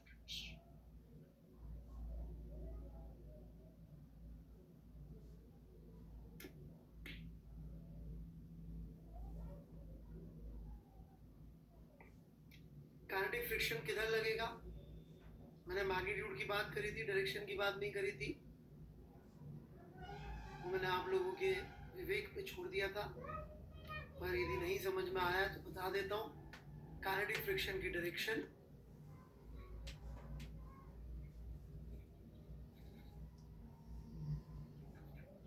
Opposite to relative velocity. It will be opposite to relative velocity. Kinetic friction हमेशा relative velocity के opposite लगता है। Opposite to velocity बिल्कुल गलत है। बिल्कुल सही। उसमें भी और क्लियर करूं तो opposite to relative velocity of contact points. अब opposite to relative velocity of contact points.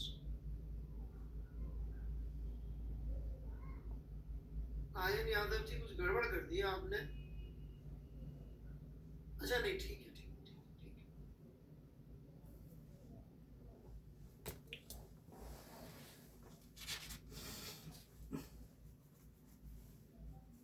Direction किधर होती है? मैं डायरेक्ट लिख दिया यार डायरेक्शन की जगह।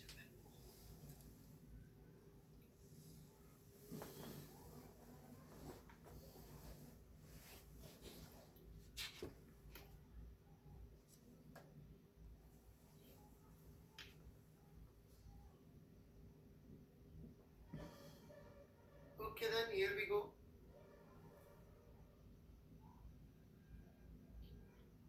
पहला case, it is going down the incline. ठीक है, मतलब अपन को क्या बता रखा है पहले केस में कि ये इंक्लाइन के डाउन ऐसे नीचे जा रहा है। okay?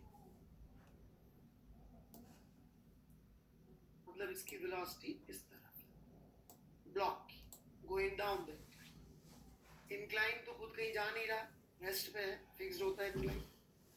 तो इंक्लाइन की रिलेटिविटी अपन कॉन्टैक्ट पॉइंट देंगे तो नीचे जा रहा है, तो इसके ऊपर जो फ्रिक्शन का फोर्स लगेगा, काइनेटिक फ्रिक्शन का फोर्स वो लगेगा ऊपर, और इसके ऊपर बाकी के फोर्सेस क्या क्या लग रहे होंगे,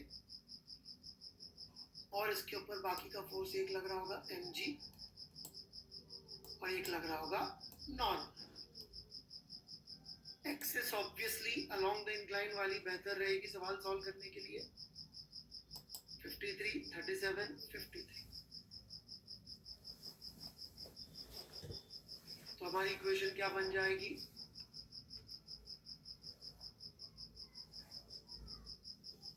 n minus mg cos 53 degree. अब तक आदत पड़ गई होगी इसलिए मैं कंपोनेंट नहीं दिखा रहा हूँ, आप बोलेंगे तो दिखा दूंगा।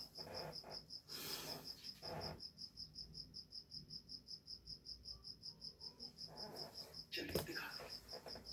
ऑलराइट, काइनेटिक फ्रिक्शन की वैल्यू कितनी आ जाएगी? 0.5 इंटू नॉर्मल की वैल्यू ऊपर से उठाएगी, half into m into 10 and cos 53 degree becomes 0.6. So that is 3 into m करके काइनेटिक फ्रिक्शन की वैल्यू आ जाएगी। अब यदि अपन इसका एक्सेलरेशन लिखना चाहें नीचे की तरफ, तो इक्वेशन बनेगी mg sin 53 degree which is 0.8। Friction opposite direction में लग रहा है, minus m into 3 is equal to m into a. So acceleration turns out to be 5 down the incline direction. आराम से पहले नोट कर लें, कोई डाउट है तो बोले। इस डायरेक्शन पे मैं बहुत धीमे धीमे आपको सिखाऊंगा, ये आज शुरुआत ही है, इसने इतनी सी बात करी है, सबसे ज़्यादा वक्त हमको इसी में लगने वाला है। ऑलराइट, तो डोंट वरी, ये सिर्फ शुरुआत कर रहे हैं अभी हल्की फुल्की सी, इसलिए सवाल भी दिया और साथ साथ बता भी दिया।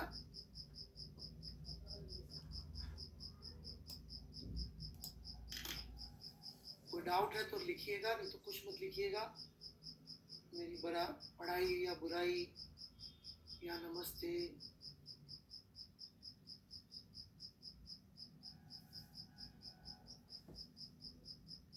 डाउट्स वाले लिखे बस।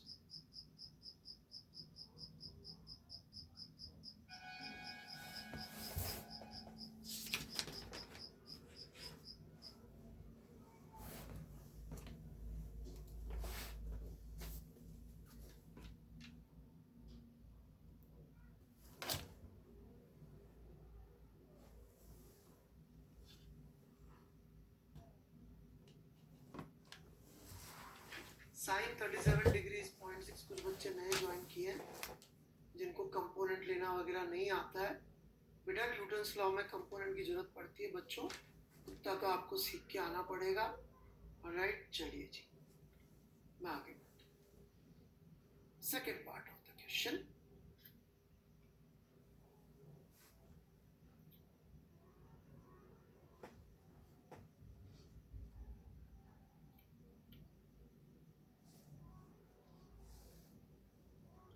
It is going up the incline.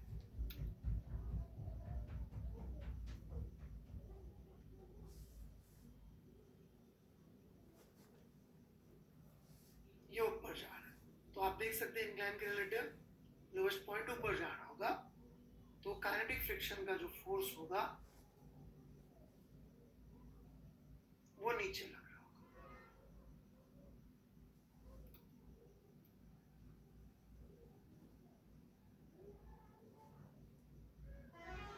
ये mg, ये नॉर्मल,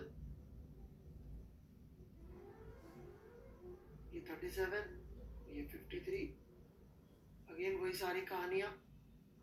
ऑलराइट, नॉर्मल की value would be mg cos 53 degree as usual, वो की वही सारी कैलकुलेशन, और वैसे के वैसे काइनेटिक फ्रिक्शन m into 3 करके आ जाए। अब ग्रेविटी का लेकिन यदि अपन कंपोनेंट देखेंगे तो वो नीचे की तरफ ही आ रहा है,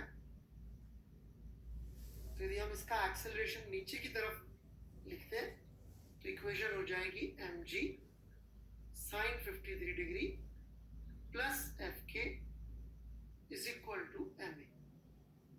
वैल्यू शैल्यू पुट कर दीजिए यहाँ पे, so a would be equal to 11 meter per second square.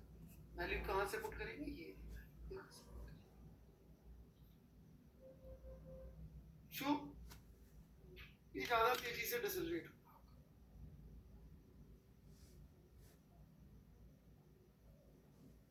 कोई डाउट?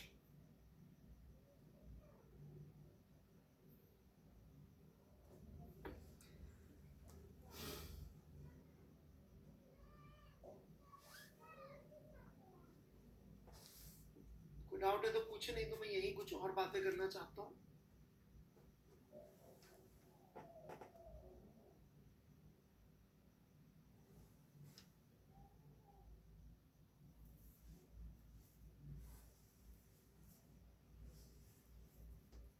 नेगेटिव आ जाएगा, ऊपर लिख लीजिए, नेगेटिव आ जाएगा। बाल रक्षित तिवारी नेगेटिव लिख देंगे, उसमें क्या है, दोनों फोर्सेस नीचे हैं तो एक्सीलरेशन नीचे ही होगा ना भाई, राइट? इसलिए अब ऊपर प्लस मान के लिख देंगे, -11 आ जाएगा। अब जब दो ही फोर्स लग रहे दोनों एक ही डायरेक्शन, तो उल्टा लिखने से क्या? और कोई बात करनी हो किसी को? चलिए, मुझे कुछ रेलेवेंट डाउट्स लग नहीं रहे, तो अब मैं थोड़ा सा यहाँ पे फ्रिक्शन के नेचर के बारे में कुछ बातें करना चाहूंगा कि आपको थोड़ा गहराई से समझ में आए। ये डायरेक्शन के बारे में, friction will be opposite to relative velocity of contact points. Why? What is friction's nature? ऐसा क्या है कि relative velocity of contact points के अपोजिट लगता है? Because friction wants one thing and one thing only. What is it that friction wants? Friction wants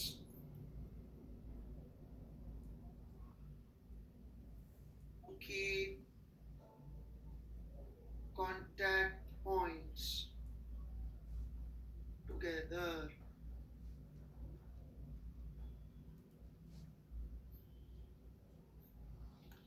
friction contact points को साथ साथ रखना चाहता है, उसके लिए उसको जो करना पड़े वो करेगा। प्लीज पे अटेंशन, इस प्रॉब्लम में ग्रेविटी नीचे लग रही है परंतु फ्रिक्शन ऊपर लग रहा है। फ्रिक्शन को फोर्स से लेना देना नहीं है, फ्रिक्शन को लेना देना है इस समय रिलेटिव मोशन, रिलेटिव वेलोसिटी से। हमने इसलिए यहाँ मोशन लिखने के बाद में, राइट, हमने यहाँ लिखा था मोशन, लेकिन फिर हमने नीचे वेलोसिटी लिख दिया।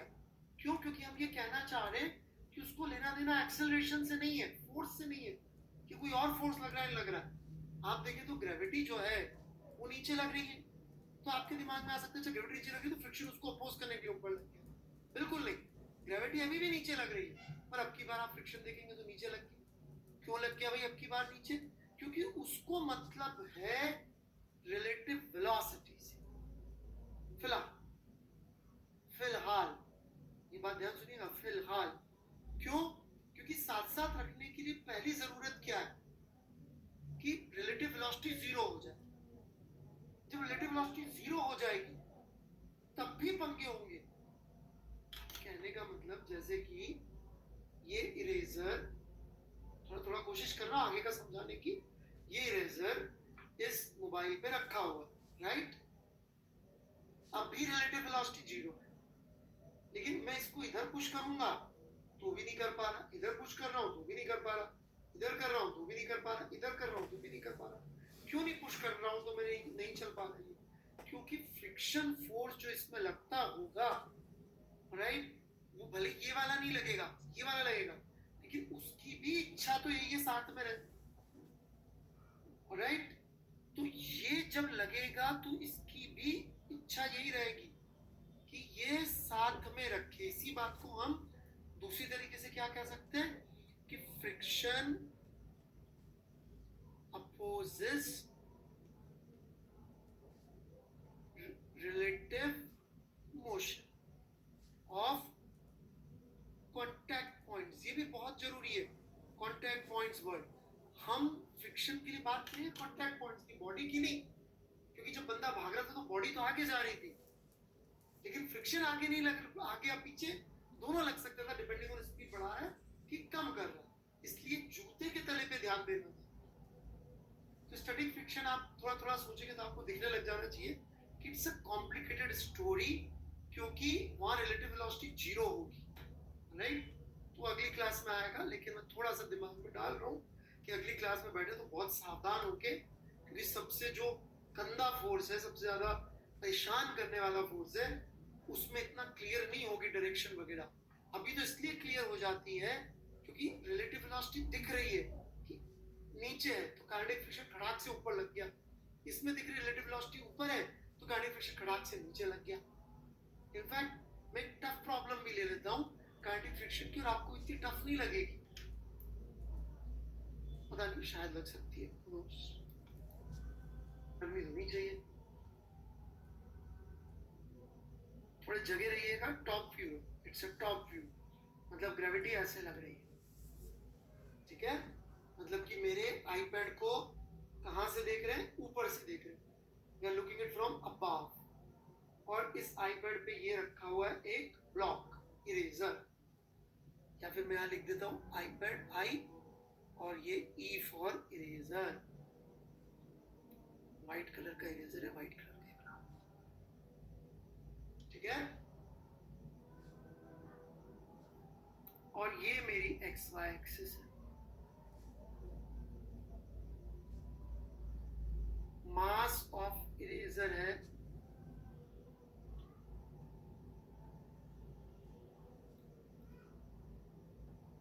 5 grams, राइट? और वेलोसिटी ऑफ इरेजर है 3i cap plus 2j cap, and velocity of iPad है -2i cap -j cap. I want you to write down kinetic friction का force vector, given that mu k is 2.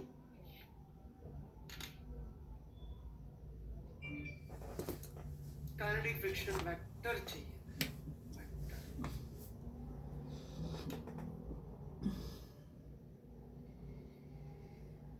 ये tough सवाल है बहुत ज्यादा, लेकिन चूंकि काइनेटिक का है इसलिए आई होप आप लोग कर सके।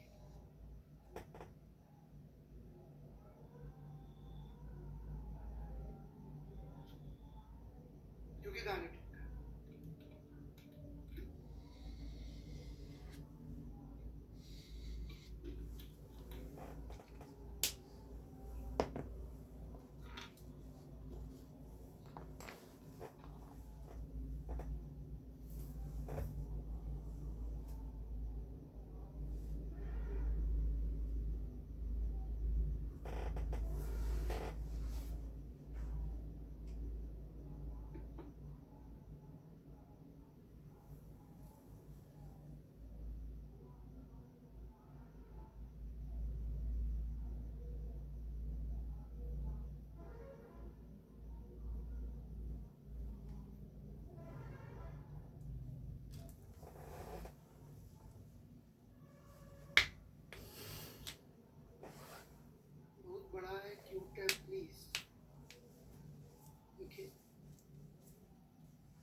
तो नहीं था solution.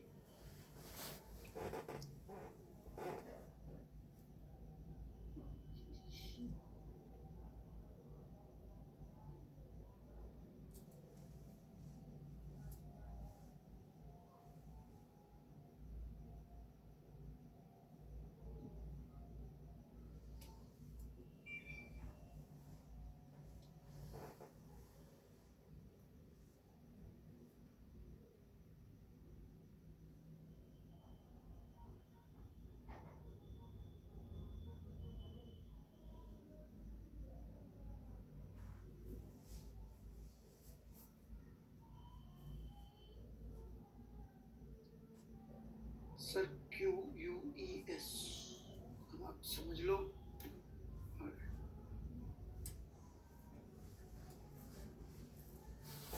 Good mister Banerjee, I said it's an easy question.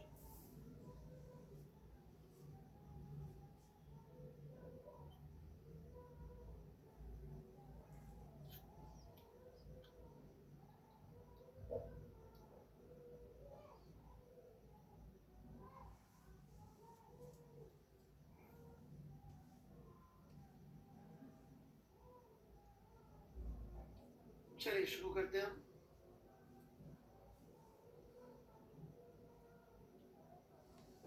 ना ये टॉप व्यू मैंने पहले ही बोला था, ग्रेविटी ऐसे लग रही है, ये प्रॉब्लम है ये, right, this is what I am solving.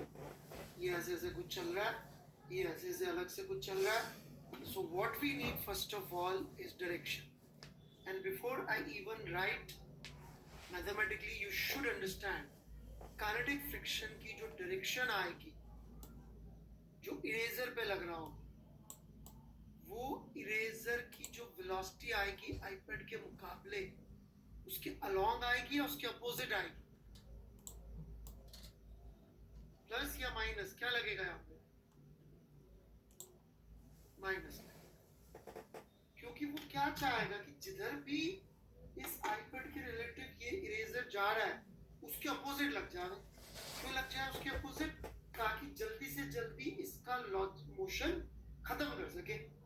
Motion खत्म कर सके एब्सोल्युटली या रिलेटिवली? रिलेटिव। इसके रिलेटिव यदि इधर जा रहा है तो उल्टा लग जाएगा, इसके रिलेटिव इधर जाएगा तो उल्टा लग जाएगा।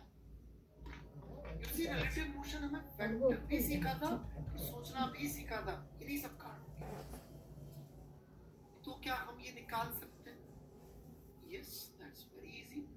3i cap plus 2j cap minus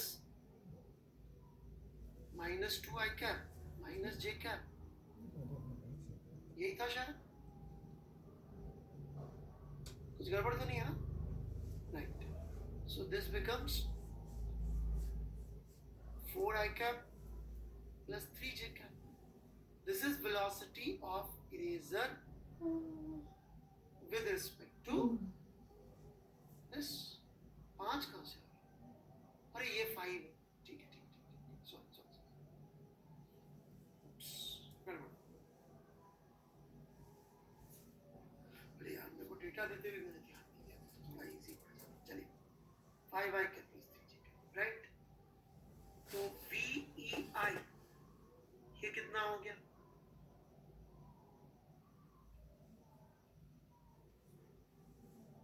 25 plus 9 under root 34। और मैग्नीट्यूड की तैयारी कर लेते हैं। मैग्नीट्यूड तो बहुत आसान है।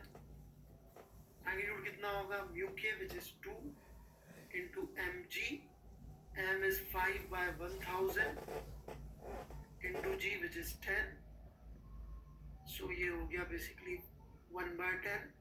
सो मैग्नीट्यूड इज 0.1।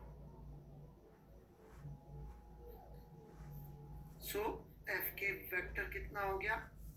f के वेक्टर हो गया 0.1 into negative of this which is minus 5i cap minus 3j cap whole thing divided by root 34।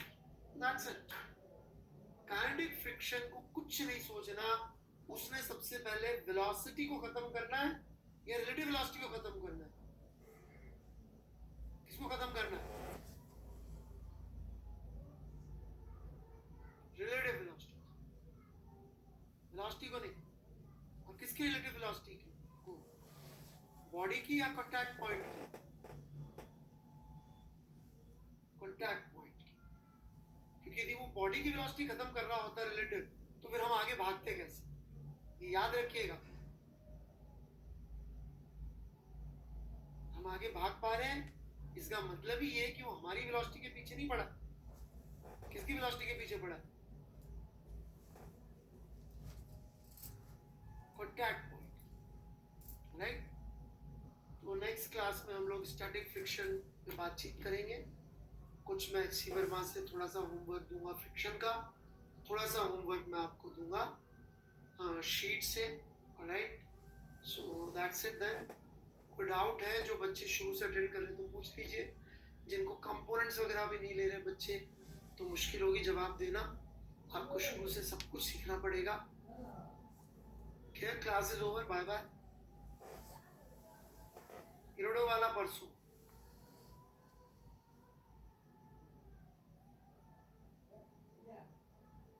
Friction का मैग्नीट्यूड दिया है, वाह, मिले हो।